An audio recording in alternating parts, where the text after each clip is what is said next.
The title of this lecture is called Issues in the Timaeus, and I at least have to say that I looked at the web pages of Mark Cohen on Plato's Cosmology.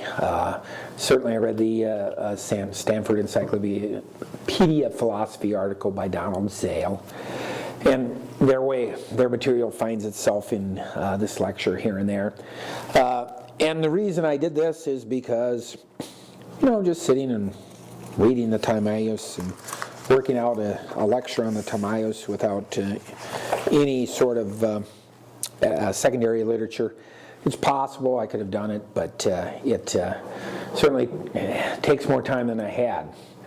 However, I did read the entire Timaeus here in preparation for this lecture, and I feel pretty confident that I understand most of it. First off is the question of interpretation. Is this literally a story about how being came to be? Or is it a metaphorical account of that which is necessary for being to be? Now this gets into the whole question of the in theory versus the in esse series. And like many of you, I'm animated by this question. In the history of thought, we have thought about beginnings in two ways.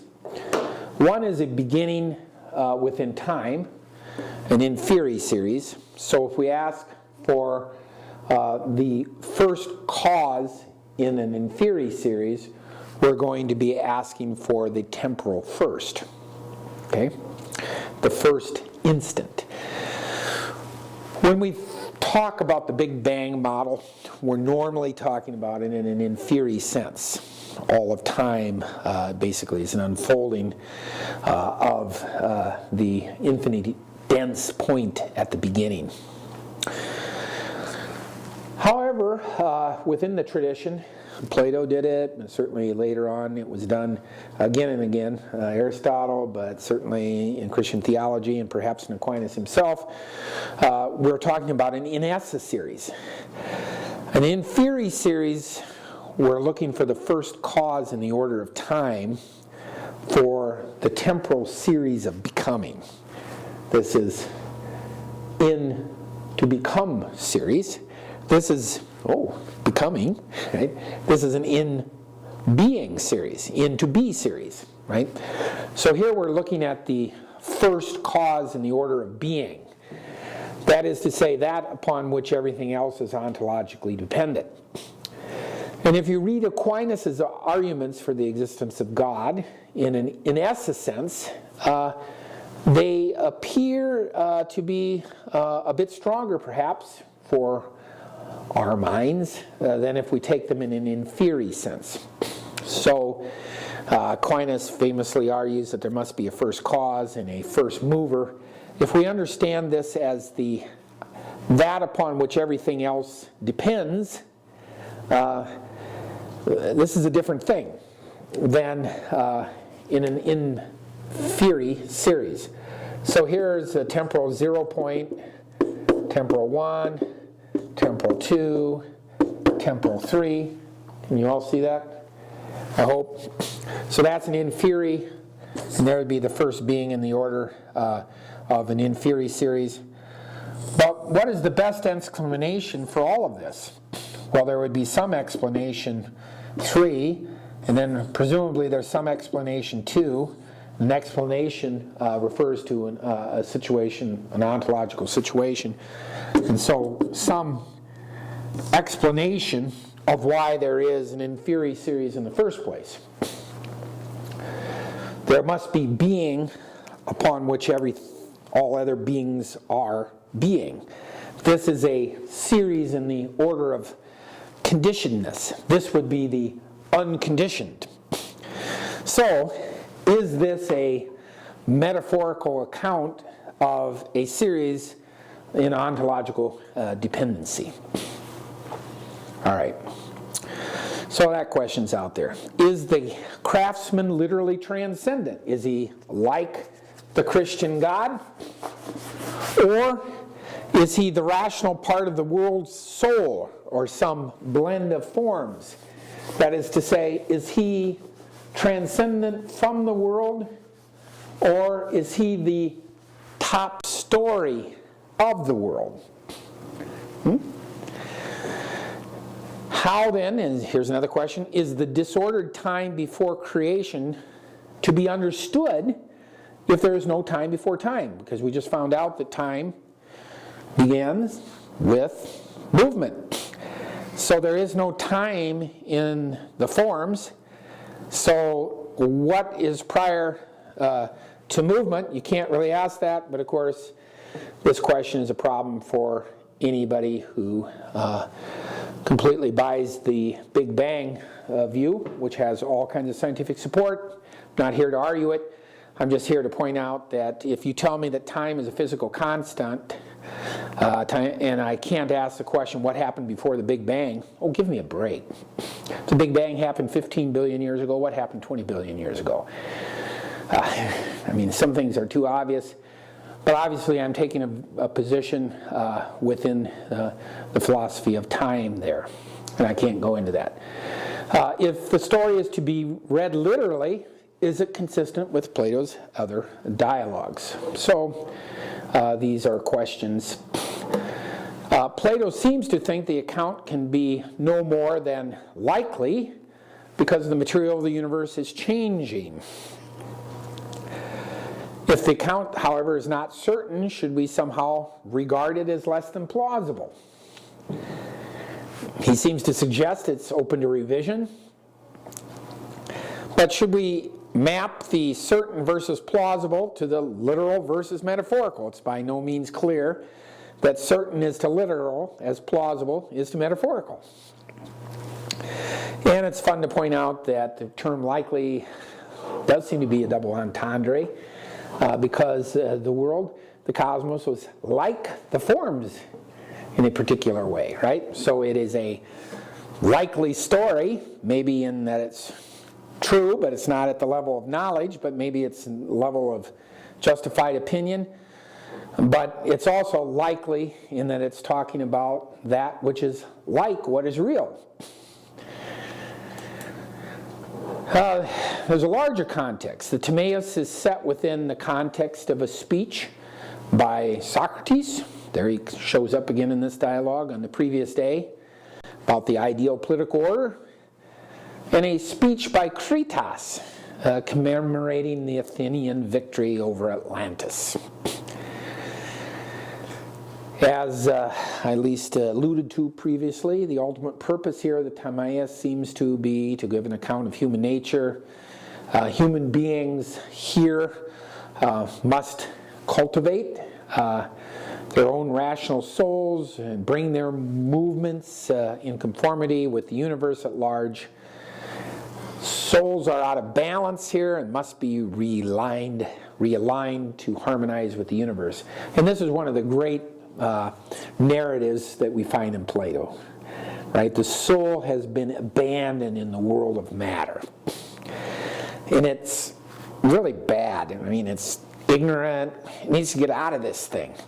Matter's keeping it back, so the soul is out of balance. It must be realigned with that which is higher.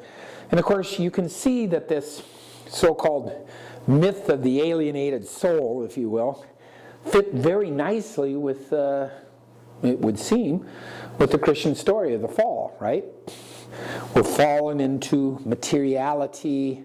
Materiality is bad, and we have to be unleashed and liberated from the fetters of the flesh in order to soar in the spirit in the unchangeable world.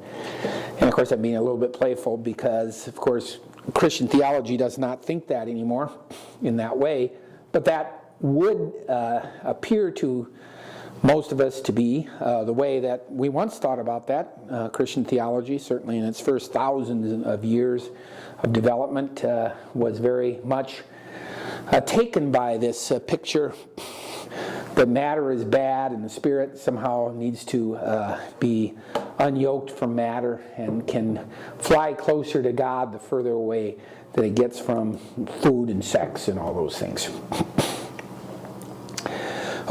Being and becoming, again, being is grasped by noesis, we saw that. Being needs a reason to count, a logos. Becoming is a matter of mere doxa. And when becoming, as we look at becoming, we grasp it, if you will, through unreasoning sense perception, which is in a aesthesis, logos, unreasoning, logos, aesthesis, intuition. It's from a Kantian transcendent aesthetic. It's that which appears as an image to us. To be in Greek has the sense, three senses of the existential claim. Of course, this thing is the predicative claim that this thing is has this attribute rather than that attribute, and the veridical claim of propositions that this proposition is true or false. Here in the Timaeus, Plato is working, it seems like, with the predicative.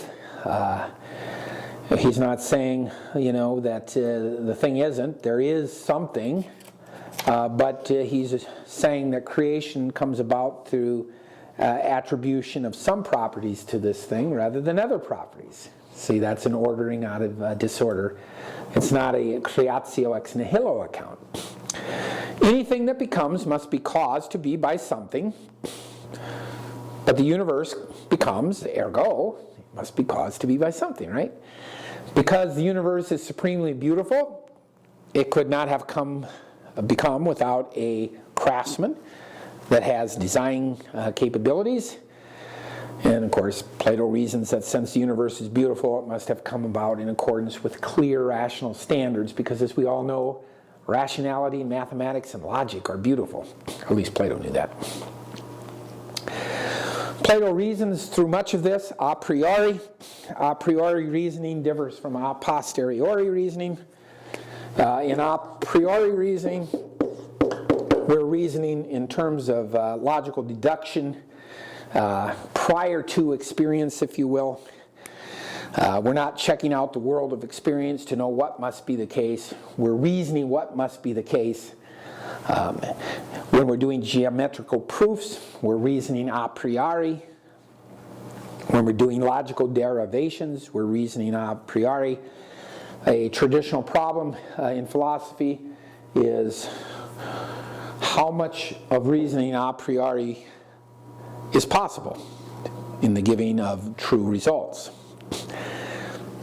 Maybe all reasoning a priori is somehow fundamentally misguided, and the only kind of reasoning that gets us anywhere is a posteriori reasoning. That's reasoning based upon experience, so it comes after experience. Anyway, if you read the Timaeus, you see that some of these explanations are a priori. This is how it must be. Reflecting on things, this is how it must be. Oh, and then I guess that's consistent with the world, you see. Now, of course, if you happen to be a mathematical physicist, and I'm sure there are many of you watching this that are mathematical physicists, you realize you're engaged in a priori activities a lot, right? As a theoretical physicist, you're reasoning about how things must be given the fact that other things, given the fact that there are other assumptions. And then you go to the laboratory and you check it out, and maybe these things fit the facts. In every kind of theoretical discipline, we have an a priori moment and an a posteriori moment. But we won't go there today, because we can't do everything in one day.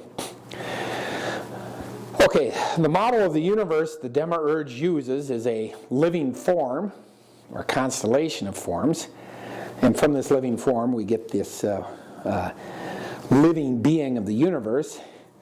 And as you're going to see, Plato posits the receptacle, he calls it the receptacle, as that wherein the 3D universe can be copied, right, from the living form. So we have the living form here in the world of forms. We have the Demiurge looking at the living form, and in the space of the receptacle bringing about a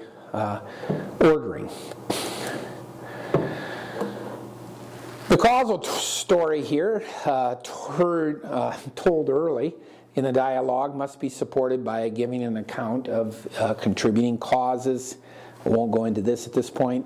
There must be an account of physical structures needed for the purposes of the intellect, and the properties of these structures are a matter of necessity, and the craftsman cannot change them. Now this is an important point. Things have natures. The craftsman can do many things, but he's kind of rearranging stuff. He's taken stuff that has certain properties and he's putting them together in certain ways, but he can't change everything. He can't change, as we're going to see, the form of a right triangle. Right? Plato posits this receptacle. It's a material substratum for things, a spatial field.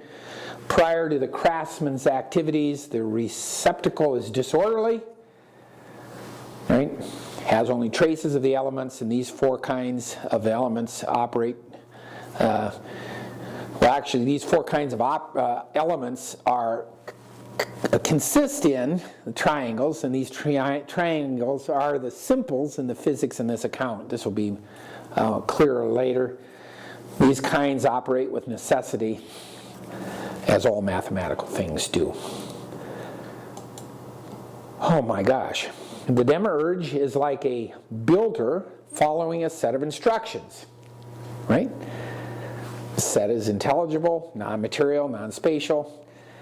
Forms have no sensible properties, not even abstract ones. The Demiurge takes these kinds of instructions and he makes stuff in the receptacle. Plato compares this receptacle to a lump of gold or to the mother who produces a child. It's an impressionable stuff. It's an ointment serving as a neutral base. The forms are like the father. The mother is the receptacle. You see, there's a certain metaphor going on here. The receptacle is an enduring neutral substratum that can take on various characterizations, particulars. It's the location of all things in space. Plato only talks about this receptacle in the Timaeus, I believe. It seems to be that out of which particulars are constituted and subsist. It is filled with bodies, somata. The eternal and unchangeable forms are the father of the universe, if you will. The receptacle is the mother. And the physical objects, the physical bodies, are the offspring. You see? Daddy is the form, mommy is the receptacle, and the offsprings are little bodies. Some things never change. Theology and the Demiurge places order in the universe, taking the order of the form of the good and the other forms as models. The Demiurge is anthropomorphic. It seems like a living being, like an intellect, but what is its ontological status? Now think about this. I want you all to sit down when you think about this. We just see that our good friend Plato is an ontological dualist, right? There is either being or there's becoming. Being is form, right? Becoming is the things that are formed, they're matter, right? So what is the Demiurge? Is the Demiurge being or becoming? Well, I don't know. Seems like he's a little like both, right? I mean, he's not just like being. He's not like a form, an abstract form exactly. He's taking the forms and fashioning things. That seems to be something happening in space, like becoming. Demiurge cannot simply be forms because forms don't possess causal agency. Doesn't seem like becoming. Well, perhaps the Demiurge transcends the being-becoming dichotomy, and it's its own substance. Well, maybe so. Then we've got something else going on for Plato. Plato's cosmology would be a transcendent teleology, purpose that flows from a point above the fray of all things that are. Aristotle's teleology, as we see, is going to be immanent. It's part of the nature of things. Aristotle's teleology is thus local, and Plato's would turn out to be global. Okay, finally, here we have the physics and the Timaeus. You see to the left certain Pythagorean notions, tetrahedron, octahedron, isohedron, icosahedron, there we go, cube, and so on. Plato claims that the universe is designed by the Demiurge from a primordial disordered state, and this receptacle is initially unstable, and the four elements in this disordered state that exist tend initially to stratify and start to become an order, as we see, and the Demiurge fashions the four kinds to a perfection. His basic schemata, those are the little bodies, are the tetrahedron for fire, the octahedron for air, the icosahedron for water, and the cube for earth. The dodecahedron is used for the universe as such, and we just saw all those flowing out of Pythagoreans. He says that the face of the tetrahedron, octahedron, and icosahedron are comprised of equilateral triangles. Now this is exciting stuff. I mean, if you're into contemporary physics, and you got those guys that really say that some sort of symmetries are at the basis of all things, it's a little bit like what Plato is grasping for back here, talking about how everything is made up of these geometrical shapes. The properties of the kinds are thus explained by underlying geometrical shapes. The forms inform the Demiurge in his design of the becoming. I have one more short lecture, and we'll be right back for some final reflections.